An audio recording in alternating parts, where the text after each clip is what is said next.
Você vai ver nesta reportagem um lugar onde a história se mistura com a saudade. O milagreiro de cemitério conhece a angústia daquela pessoa porque ele é daquele lugar. Verdadeiras obras de arte no cemitério. Histórias instigantes. Você não matava a mulher, eles retalhavam o rosto dela. Uma pergunta: o que te assombra? Deus me livre, tem que chamar o coveiro fantasma. Você assiste a partir de agora, à noite na Necrópole. Você toparia fazer um passeio noturno no cemitério? Teria medo? Pois esta é uma atividade comum para o condutor da nossa experiência. Eu sou Eberton Lopes e hoje eu vim te mostrar, direto da capital paulista, o Cemitério da Consolação, o mais antigo em funcionamento da cidade, e suas histórias impressionantes em um passeio noturno. Mas antes, deixe o seu like, inscreva-se no canal e ative as notificações.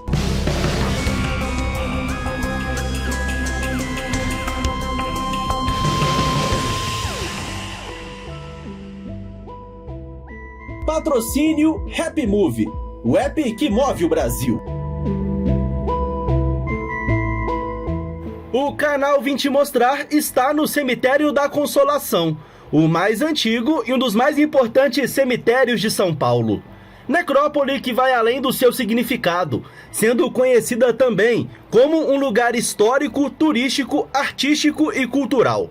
Construído em 1926 pela prefeitura da cidade, o local possui uma área bem extensa, com aproximadamente 104 mil metros quadrados, cerca de 8.500 túmulos e mais de 300 obras de arte produzidas entre os séculos 19 e 20. As belas sepulturas fazem do cemitério uma das principais referências brasileiras no campo da arte tumular. Um verdadeiro museu a céu aberto. Muitos famosos foram sepultados no Cemitério da Consolação, como Monteiro Lobato, Tarsila do Amaral e a família Matarazzo, que tem a maior sepultura da América do Sul, cuja altura é similar a um prédio de 3 andares. Você acompanha, a partir de agora, um passeio repleto de curiosidades.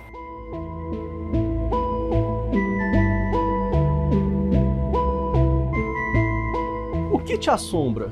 Não é uma pergunta, não. É o projeto que o Thiago idealizou e que não só em São Paulo, ele está rodando o Brasil aí, visitando cemitérios, né, Thiago? Enquanto eu não fali, sim. Estamos conhecendo cemitérios, conhecendo as histórias das pessoas que estão lá.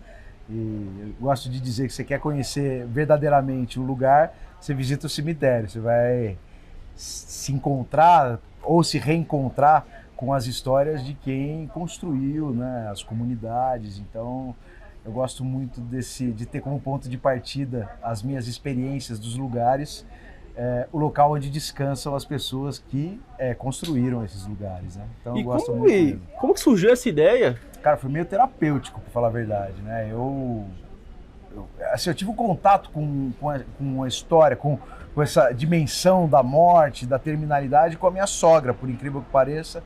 Ela teve uma doença grave, teve um câncer, e aí ela foi submetida a cuidados paliativos. Então, minha primeira experiência foi em 2018, assim, eu sempre gostei de temas ligados a isso, mas em 2018 aquilo me comoveu muito e eu achei que eu devia falar disso.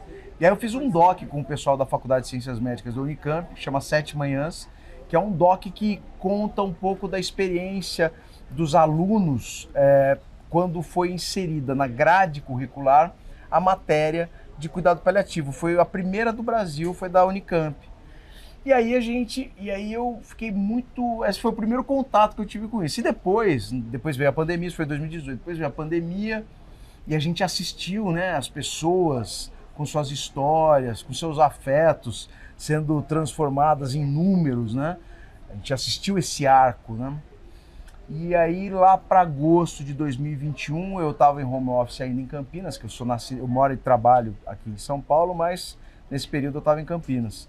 E aí eu, consumidor ávido, inclusive conheci seu canal nessa época, consumidor ávido, estava consumindo de forma muito compulsiva tudo que dizia respeito a ao insólito, à morte, aquelas coisas inexplicáveis, inclusive esse contorno sobrenatural, e li o livro do Gilberto Freire, chamado Assombrações do Recife Velho, e achei que ali dava para fazer um paralelo interessante com Campinas, porque o livro dele traz uma relação entre as histórias sobrenaturais que o povo conta, né, que transitam no imaginário popular, e a construção sócio-urbana de o Recife. Então eu achei super legal, vi que na minha cidade não tinha nada organizado no gênero, e aí comecei com alguns amigos a elencar essas histórias, e a gente levou isso para a internet de forma organizada, mas não tinha graça nenhuma ficar só na internet, e a gente decidiu levar as pessoas para viverem essas experiências. Eu nunca quis ser e não quero ser o interlocutor desses momentos de cada um, né? Cada um tem uma experiência com o cemitério, cada um tem uma experiência com os sistemas, e eu não queria falar, isso é assim, isso é assado. Vamos lá e cada um acha o que quiser a partir das histórias que a gente vai contar. E aí foi super legal a repercussão, muita gente foi, a gente fez, o primeiro foi meio caótico mesmo, assim, a gente fez de carro, tudo meio errado, porque eu sou advogado, não tenho formação nenhuma turística. E aí a gente resolveu trazer essa experiência para São Paulo. A gente tem um passeio que é no centro, e antigamente a gente fazia o passeio no centro, saindo do Vale do Anhangabaú, que tem uma história muito legal sobre talvez o berço mítico de São Paulo, e a gente terminava na Capela dos Aflitos, contando ou revelando para as pessoas uma outra, na verdade a real identidade do bairro da Liberdade, que é um bairro negro, indígena, e não um bairro oriental. Hoje ele é tudo isso, mas ele não é só uma coisa, né? E aí a gente vinha para cá, para o Cemitério da Consolação, que não é tão distante, mas a gente vinha para cá de metrô e tal, só que cansava muito, e a gente decidiu depois desmembrar esse passeio e fazer um passeio na Consolação e o nosso passeio do centro.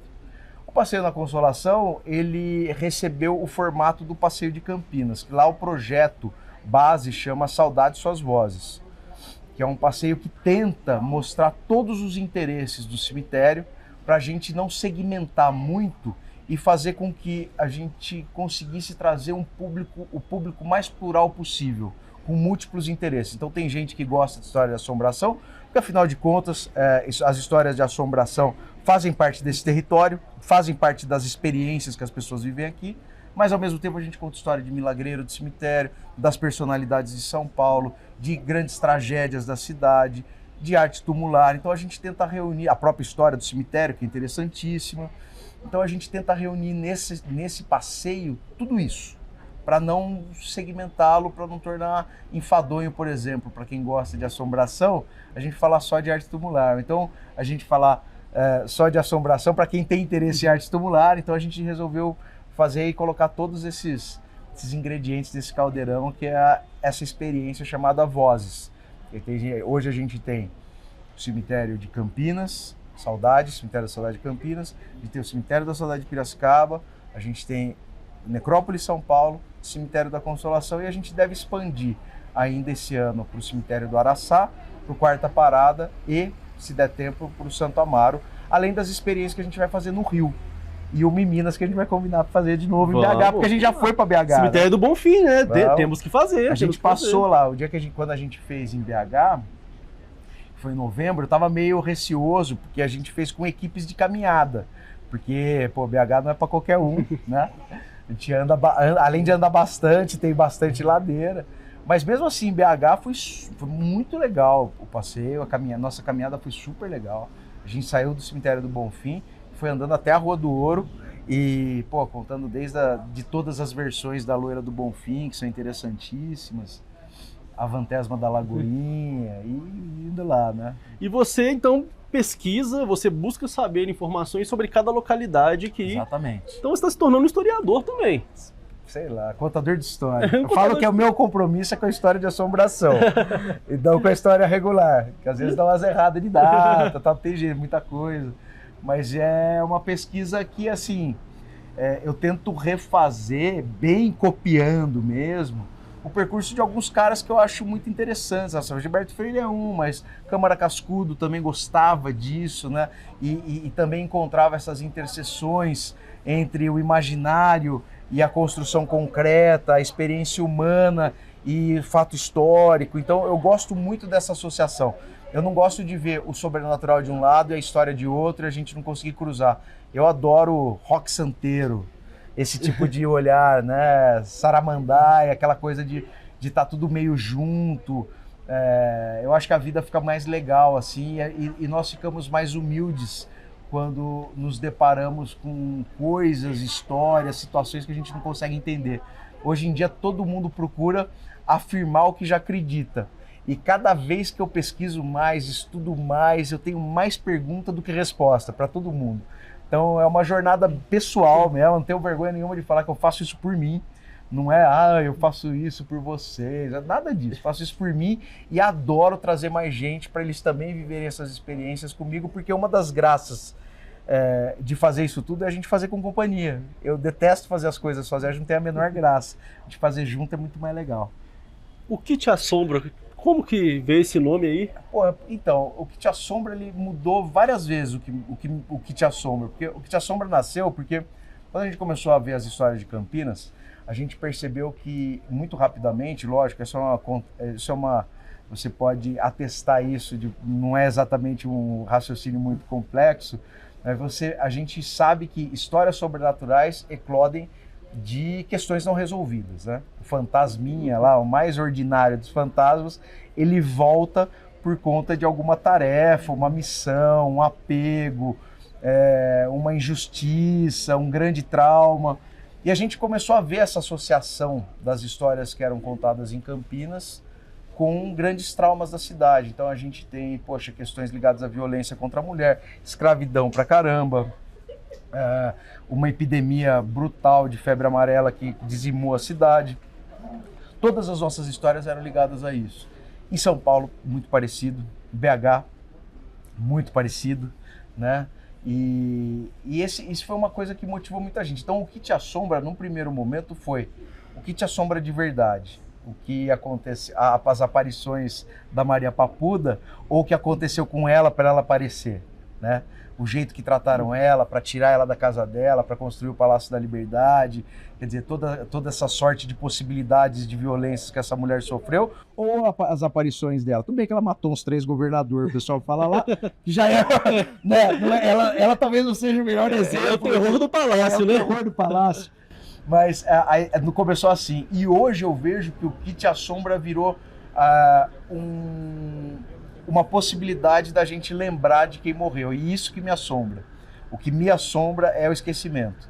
Eu acho que nós somos um povo que não valorizamos, não conseguimos entender os mecanismos de preservação da nossa memória mais do que ela. Tenho certeza que você falar com 10 em 10 brasileiros, eu falar qual o problema do brasileiro? O brasileiro não conhece a história, não tem memória, esquece tudo, não sei o quê. Aí você fala assim, então vamos preservar o cemitério? Ah, não, pra que ficar cuidando de... Então, a gente não entende quais são esses mecanismos para valorizar a nossa própria história. E é o que a gente está tentando fazer aqui e onde quer que a gente vá. Todo lugar que a gente vai, a gente tenta proteger esse tipo de território, né? Um território rico, vasto em história, em biografias, em reflexões. A gente se depara com coisas boas, com coisas ruins, e a nossa história é construída disso. Eu acho que também essa é uma coisa, a gente tem uma coisa ufanista meio idiota quando a gente vai tratar da história do Brasil. Sempre tem o cara importante que é o barão de não sei o quê, e não lembra como que esse cara ganhou dinheiro. Né? Como que ele ficou desse tamanho? Como que ele ficou rico? Explorando os outros, escravizando. Então a gente não tem na nossa história esse tipo de reflexão. Então aqui a gente consegue ter isso. E é muito interessante que o cemitério ele é meio sacana com gente ruim. Porque gente ruim, por mais que tenha sido rica, por mais que tenha sido poderosa, ela é esquecida aqui. A gente vê às vezes, e eu gosto muito de Milagreiro de Cemitério, a gente vê às vezes a pessoa mais simples, aquela pessoa, muitas vezes o escravizado, sendo lembrado, sendo venerado, sendo o tempo inteiro acessado, sua história sendo rememorada, aquelas plaquinhas de ex-votos ali coladas, mostrando que ela é uma pessoa querida, uma pessoa que ajuda os outros, e esse todo-poderoso está lá esquecido, aquela capela que um dia foi ostentativa, enorme, está lá caindo aos pedaços, nem os familiares vêm mais ver. Então o cemitério também, ele pratica certas justiças, que talvez em vida a gente jamais conseguisse ver se concretizando. Então eu gosto muito disso. Eu gosto que aqui sobrevive quem tem história legal. Ó, eu tô curioso já. Vamos pra visita? Vamos. Vamos lá? Vamos pra visita, vamos lá. Tá bom.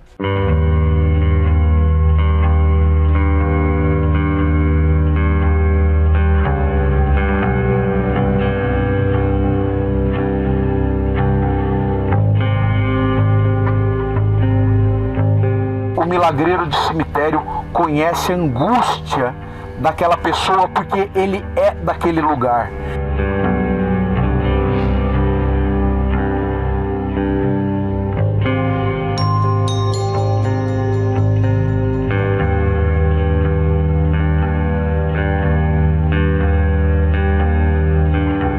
Cuidado com essa parte, pode vir bem pra cá. Todo mundo vir pra cá.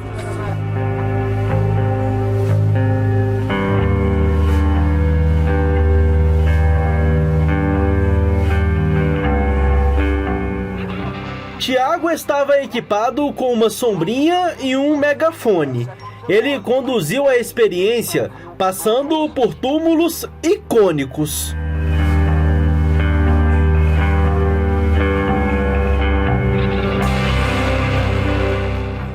Um grupo de pessoas curiosas não se importou com a chuva que molhava a cidade de São Paulo naquela noite. Munidos de guarda-chuvas e capas, os visitantes caminharam na penumbra do cemitério.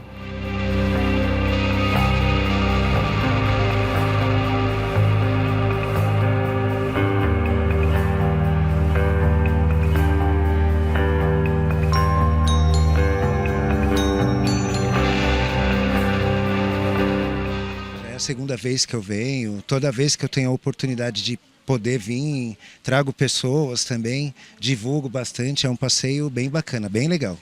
E a chuva atrapalhou? Para mim não, a chuva não atrapalha, né? Não dissolve o nosso conhecimento, as coisas interessantes que tem aqui, o que tem aqui não derrete mesmo, né? Então é um passeio bem legal, gostei bastante, a chuva não atrapalhou em nada. E o que mais chama atenção para estar num passeio como esse aqui numa noite de sexta? Eu gosto muito e estou começando a estudar a arte mortuária, suas simbologias, significados, tudo isso, né? A beleza do cemitério mesmo, né? Então, eu tento ter uma outra ótica disso, né? Não vejo isso como um lugar assombroso ou um lugar ruim, né? Eu vejo que aqui é um lugar tranquilo, cheio de obras de artes legais, personalidades que fizeram parte da cidade, da história, né, da gente, né, do que a gente chegou até hoje aqui, né? Então é importante, acho, é importante conhecer e conservar, principalmente conservar. É um passeio muito interessante para conhecer um pouco da história de São Paulo, principalmente porque os cemitérios, como o Thiago disse, são muito estereotipados. Então existe esse estereótipo negativo em cima dele, as pessoas realmente sentem que não é um lugar que possui histórias, que é só enterra o passado. E, na verdade, a maioria das histórias, o que constrói uma metrópole do tamanho de São Paulo é justamente as histórias que estão no passado dele. Então, é um passeio extremamente legal, interessante. E claro que outras vezes eu voltarei. E a chuva não atrapalhou nada, né? Pelo contrário, eu acho que a chuva deu aquele climinha mais thriller de Michael Jackson, mas ficou muito incrível. É um passeio muito legal, vale muito a pena.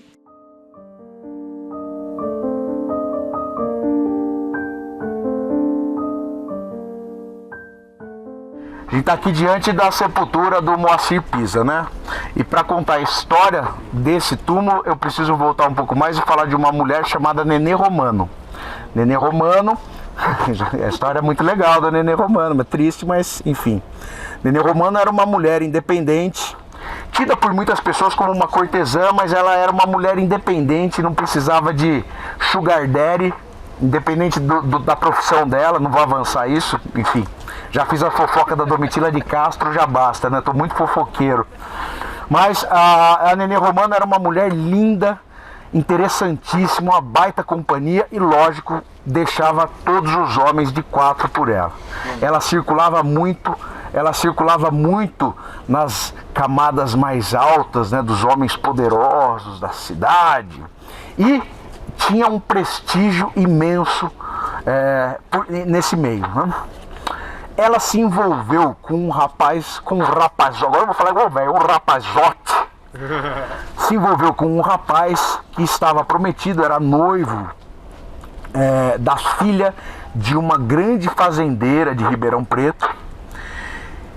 A sogra do rapaz ficou sabendo, o rapaz perdidamente apaixonado por Nenê Romano, e aí, a gente está falando dos anos 20, existia um hábito para punir, e eu estou colocando entre aspas, tá? Para agredir mulheres como a Nenê Romano, bonita, independente, que não precisava de ninguém, que tinha um monte de homem atrás, que era o seguinte: você não matava a mulher, eles retalhavam o rosto dela, que era aquela, pela sociedade, era não só apenas uma virtude, mas um instrumento de encantamento, né? Tem muito das bruxas, né? Que as bruxas são sedutoras, tal. Então, esse universo mais retrógrado achava que um bom jeito de punir mulheres como a Nenê Romano era mutilando seus rostos.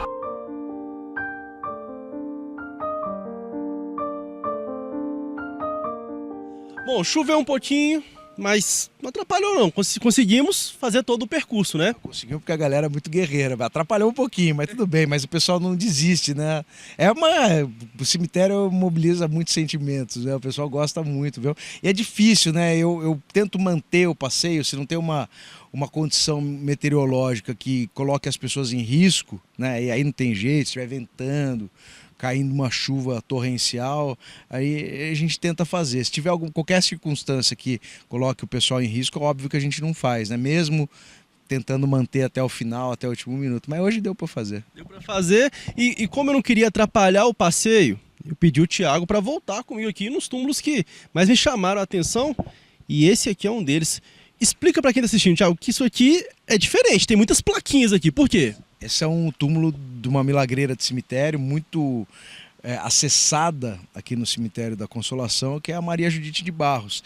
É uma senhora que morreu no dia 26 de novembro de 1938. Ela tinha uma doença degenerativa e sofria violência doméstica, e numa dessas sessões, depois de uma dessas sessões de violência que ela sofreu do marido, não resistiu, faleceu.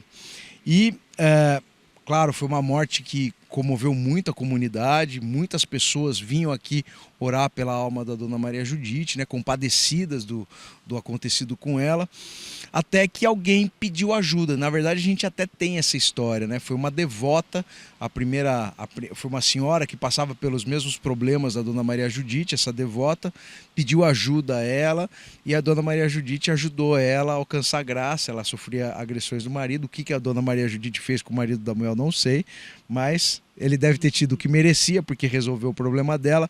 E a partir disso, a gente vê essas plaquinhas, né, que a gente chama de ex-voto. A partir disso, quando essa devota expressa a gratidão dela para com a Dona Maria Judite dessa forma, acaba atraindo novos devotos que vêm aqui, e esse ciclo de pedidos, de alcance de graças e de gratidão dos devotos fez com que Dona Maria Judite se tornasse o que a gente está vendo agora, uma milagreira de cemitério extremamente requisitada aqui no cemitério da Consolação.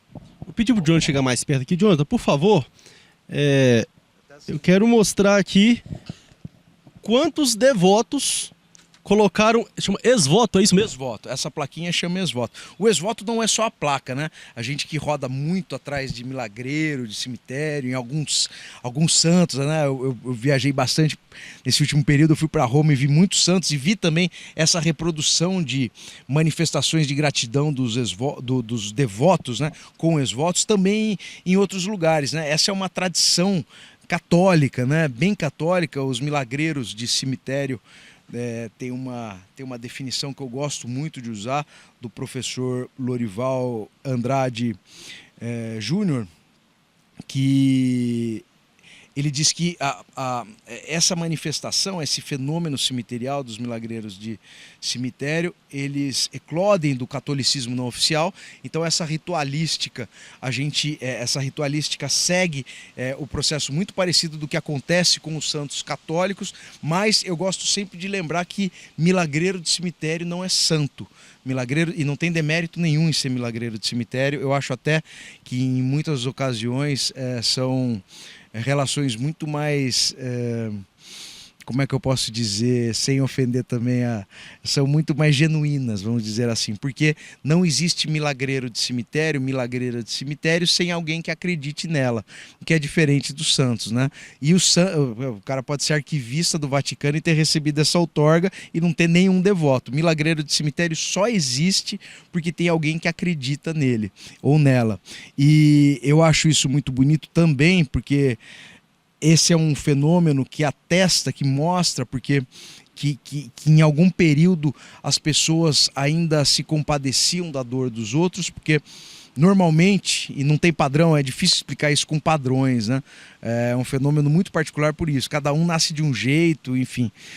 Mas uma coisa que a gente percebe muito nesses fenômenos é que o milagreiro de cemitério, ele recebe da comunidade, antes de ajudá-la, esse sentimento de compadecimento. Então as pessoas vinham aqui, oravam pela alma da Dona Maria Judite, e aí quando alguém que seguia esse caminho vinha aqui orar por ela, pediu ajuda para ela, é como se ela, em alguma maneira, retribuísse essa consideração das pessoas que vinham aqui.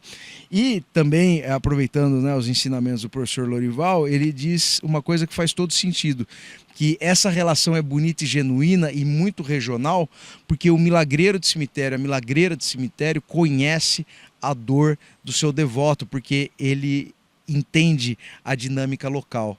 Então, essa é uma relação bacana também por isso. O milagreiro de cemitério conhece experiencialmente as dores de seus devotos. Eu adoro estudar e adoro conhecer as histórias de milagreiros, e aqui, sem dúvida, a Dona Maria Judite de Barros é a mais reconhecida dos devotos, até porque um outro milagreiro muito conhecido daqui, que era o Antoninho da Rocha Marmo, que é um postulante, aí sim, a ser um santo católico, foi levado para São José dos Campos. Então ficou a Dona Maria Judite, ficou a Domitila de Castro, mas como a Domitila de Castro também tem outras famas e outras, ela é notória também por outras razões, acaba essa habilidade de milagreira dela acaba sendo sobreposta por outras características. Então a gente tem na Dona Maria Judite, sem dúvida nenhuma, a principal milagreira aqui do Cemitério da Consolação. O que é interessante aqui, ó, são as mais variadas graças, né? Nós vemos aqui aprovação na prova da OAB. Mas esse é um dado interessante. Essa é uma curiosidade, a gente está quase esquecendo de falar. A Dona Maria Judite, ela é eu gosto de falar que ela é uma milagreira de clínica geral. Ela atende todo tipo de pedido, mas nos anos 2000, numa visita de um colégio que fica aqui perto, uma visita de uma turma de terceiro colegial, o professor sugeriu a essa turma que pedisse ajuda da Dona Maria Judite para que eles passassem no vestibular. Então, se você reparar, tem muita placa de aprovação em prova. Ali, por exemplo, a Dona Maria Judite passou, agradeço a graça alcançada, passou na FEFELESH na USP. Vamos ver outra aqui, ó. Tem uma que passou na OB.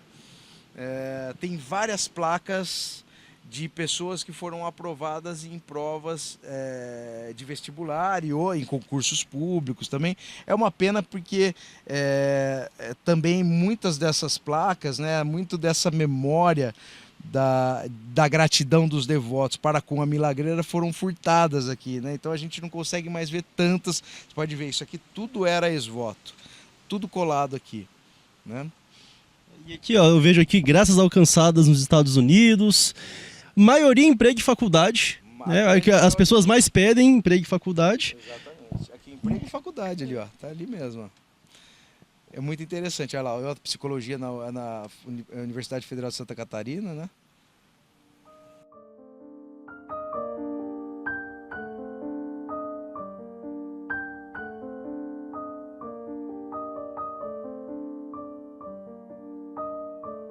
E agora nós estamos aqui perto de um mausoléu que é o maior da América Latina, é isso mesmo? Da América Latina, é o mausoléu do Conde Matarazzo, né? Ele construiu para o filho dele, na verdade, não foi para ele, ou foi pós-morte, né? Ele perdeu o filho num acidente automobilístico, o Emerlindo, era piloto de automóvel, morreu na Itália. E sem dúvida, esse é um dos lugares, e esse lugar é muito interessante, porque ele não é um lugar nobre do cemitério. Então ele passa a ser um lugar nobre exatamente pela presença desse mausoléu que é monumental, né? É imenso, todo cheio de significados, né, na disposição dessas esculturas. E o que eu gosto muito daqui, para além dessa história, né, do Conde Matarazzo, que é um cara que veio da Itália, desassistido e que, enfim, prevaleceu aqui, acabou se tornando o homem mais rico do Brasil e da Itália, mesmo vivendo no Brasil. E eu falo que a outra curiosidade sobre o Conde, além disso, é que ele é tataravô do Supla. Então, além de tudo, além de toda essa história, ele deixou aqui pra gente uma figuraça como o Supla, né? E outra coisa interessante desse lugar, né, para além da biografia, claro, da família Matarazzo, que é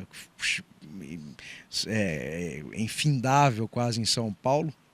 Cara, levei um susto agora, olhei ali, tá o meu reflexo, olha a gente ali, ó. Falei, que é aquele cara de vermelho? Já ia virar uma história aqui. Pô, já tava aqui, ó, vamos mandar. Esse cemitério tem dessas, né?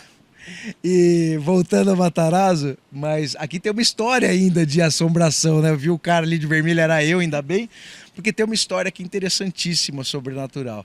Numa ocasião, na verdade na ocasião do sepultamento de uma familiar do Conde, o coveiro teve um mal súbito e morreu. Ele infartou durante o processo de sepultamento.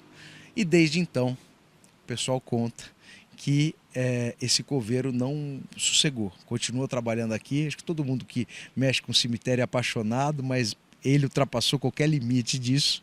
Então lá na frente tem um sino na capela, e o pessoal diz que se você tocar 6 vezes o sino, esse coveiro aparece. Normalmente quem faz isso é para encontrar algum túmulo que está meio escondido, que não tem muita referência, e esse coveiro aparece para ajudar esses visitantes que buscam túmulos meio escondidos. Eu, como sou medroso, prefiro ir na administração e perguntar onde está a pessoa que eu quero achar. É mais seguro, né? Bem mais, bem mais. Deus me livre, ter que chamar o coveiro fantasma. Tiago, muito obrigado por nos receber aqui. Parabéns pelo projeto. Imagina. Eu quero que você volte sem chuva pra gente andar mais em outros lugares. E que legal te receber aqui. Eu já te conhecia por vídeo, já gostava muito de tudo que você fazia por vídeo. E você é essa simpatia ao vivo aqui também. Foi um prazer, eu que agradeço muito, muito. Eu tenho certeza que quem está assistindo também gostou. E se você quiser conhecer mais o Tiago, quiser conhecer mais esse trabalho sensacional, @o_que_te_assombra. E a gente conta as histórias de BH lá, hein? Porque eu fui para BH para estudar todas as histórias a partir dos estudos da professora Heloísa Starling, que para mim é uma das referências. Eu falei do Gilberto Freire, de outros autores, mas a Heloísa Starling, para gente que gosta das histórias, especialmente das histórias com esse outro olhar, com um olhar mais apurado sobre a construção, desde a construção dos arquétipos, dos fantasmas e também de toda a influência que esses personagens sofrem por conta da atmosfera comunitária, urbana.